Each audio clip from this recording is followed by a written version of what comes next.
Price the Lord. Hallelujah. യേശുവേ നന്ദി, യേശുവേ സ്തുതി. എല്ലാ ദൈവമക്കൾക്കും യേശു ക്രിസ്തുവിൻ്റെ നാമത്തിൽ ബ്രദർ സൈമൺ വടക്കൻ പാലക്കാട് സ്നേഹവന്ദനം അറിയിക്കുകയാണ്. പ്രിയപ്പെട്ടവരെ, ചില സമയങ്ങളിൽ നമുക്ക് പല തടസ്സങ്ങളുണ്ടാകാറുണ്ട്. അത് ജോലി സംബന്ധമായിട്ട് ജോലി കിട്ടാതെയുള്ള വിഷമങ്ങൾ, രോഗസൗഖ്യം കിട്ടാതെ വരുന്ന വിഷമങ്ങൾ, ഭവനം കിട്ടാതെ വരുന്ന വിഷമങ്ങൾ. ഈ മേഖലകളിൽ നമ്മൾ ബന്ധിച്ചിട്ടിരിക്കുന്ന ചില ബന്ധനങ്ങളുണ്ട്. അതിലൊരു ബന്ധനമാണ് അഹങ്കാരത്തിൻ്റെ ബന്ധനം, എളിമയില്ലായ്മ.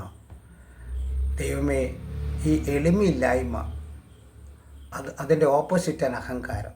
അപ്പോൾ അഹങ്കാരം ബാധിച്ചിട്ടുള്ള ഓരോ മക്കളെയും കർത്താവ് ആ ബന്ധനത്തിൽ നിന്ന് മോചിപ്പിക്കണമേ. കഴിഞ്ഞ ദിവസം ബാംഗ്ലൂരിൽ നിന്ന് ഒരു സഹോദരി എന്നെ വിളിച്ചിട്ട് പറഞ്ഞു, ബ്രദറെ, ഞാൻ അവിടെ MCA പഠിച്ചതാണ്, അവിടെ ഒത്തിരി കമ്പനികളുണ്ടല്ലോ, ബ്രദറിനറിയാം. അവിടെ ഞാൻ അപ്ലൈ ചെയ്തു, ഇൻ്റർവ്യൂ ചെയ്തു, എല്ലാ ചോദ്യങ്ങൾക്കും ഉത്തരം കൊടുത്തു, ജോലി കിട്ടുമെന്ന് പ്രതീക്ഷയോടുകൂടി കടന്നു ചെന്നു. പക്ഷേ എന്നെ ജോലിക്ക് വിളിക്കുന്നില്ല. ബ്രദർ ഒന്ന് പ്രാർത്ഥിക്കണം. ഏതാനും വർഷങ്ങൾക്ക് മുമ്പ് കേരളത്തിൽ നിന്ന് അമേരിക്കയിൽ കുടിയേറി പാർത്ത ഒരു കുടുംബം, അവിടുത്തെ ഒരു അമ്മച്ചി എന്നെ വിളിച്ചിട്ട് പറയും, എൻ്റെ മകള് അവിടെയാണ് ജനിച്ചും വളർന്നും പഠിച്ചതും, ഇപ്പോൾ PhD വരെ എടുത്തിട്ടുണ്ട്. പക്ഷെ അവൾക്ക് അവിടെ ജോലി കിട്ടുന്നില്ല. ഒരു 100ഓളം കമ്പനികളിൽ അവൾ ഇൻ്റർവ്യൂവിന് പോയി, എല്ലാ ചോദ്യത്തിനും ഉത്തരം കൊടുക്കും, പക്ഷേ അവൾക്ക് ജോലി കിട്ടുന്നില്ല. അവൾ നിരാശയാണ്. ഞാൻ മകളുടെ കയ്യിൽ കൊടുക്കാമെന്ന് പറഞ്ഞ അമ്മച്ചി ആ മകൾ കൈമാറി. മകൾ പറഞ്ഞു, ബ്രദറെ, ഞാൻ നിസ്സാരക്കാരിയല്ല, ഞാൻ PhD വരെ 1ാം റാങ്കോടുകൂടി ആണ് അമേരിക്കയിൽ പഠിച്ചത്, എനിക്ക് സ്കോളർഷിപ്പ് ഉണ്ട്, പിന്നെ എനിക്ക് നല്ല ബ്രൈറ്റ് സ്റ്റുഡൻ്റാണ്, എൻ്റെ അത്ര ബുദ്ധി മറ്റുള്ളവർക്ക് ഇല്ല ബ്രദറെ, ഞാൻ എല്ലാ ചോദ്യത്തിനും ഉത്തരം കൊടുക്കുന്നുണ്ട്, പക്ഷേ എന്നെ ജോലിക്ക് വിളിക്കുന്നില്ല. ഞാൻ പറഞ്ഞു, മോളുടെ ഈ തലച്ചോറിൽ കിടക്കുന്ന ഒരു ചിന്തയുണ്ട്, ഞാൻ ബ്രൈറ്റ് സ്റ്റുഡൻ്റാണ്, ഞാൻ ബുദ്ധിമതിയാണ്, ഞാൻ 1ാം റാങ്കുകാരിയാണ്, എൻ്റെ അത്ര കഴിവ് വേറെ ആർക്കും ഇല്ല, അതുകൊണ്ട് ഞാൻ എല്ലാ ചോദ്യത്തിനും ഉത്തരം പറഞ്ഞിട്ടുണ്ട്, എനിക്ക് ജോലി കിട്ടും.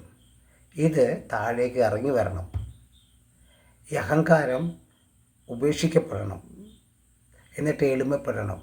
എന്നിട്ട് ഈശോയുടെ മുമ്പിൽ പ്രാർത്ഥിക്കണം. അപ്പോൾ തീർച്ചയായിട്ടും നിനക്ക് ജോലി കിട്ടും. അവൾ പറഞ്ഞു, ബ്രദറെ, എനിക്ക് എങ്ങനെ പ്രാർത്ഥിക്കണം പറഞ്ഞുതരാം. ഞാൻ പറഞ്ഞു, കർത്താവിൻ്റെ കുരിശിൻ്റെ ചുവട്ടിൽ മുട്ടുകുത്തി, കർത്താവ്, നീ തന്നാണ് വിദ്യാഭ്യാസം, നീ തന്നതാണ് എൻ്റെ ജീവൻ, നീ തന്നതാണ് എൻ്റെ അറിവ്, നീ തന്നതാണ് 1ാം റാങ്ക്, നീ തന്നതാണ് എൻ്റെ PhD, അതുകൊണ്ട് ഇത് നിൻ്റെ വടിയറ വയ്ക്കുന്നു, ഞാൻ ഒന്നുമല്ല, ഞാൻ ആരുമല്ല. കർത്താവെ, ഞാൻ എളിമപ്പെട്ട് പ്രാർത്ഥിക്കുകയാണ്, നിൻ്റെ കൃപയില്ലാതെ എനിക്ക് ജോലി കിട്ടില്ല, ഞാൻ നിൻ്റെ തിരുസന്നിധിയിൽ മുട്ടുമടക്കുന്നു, എന്നെ അനുഗ്രഹിച്ചാലും യേശുവിൻ നാമത്തിൽ ആമേൻ.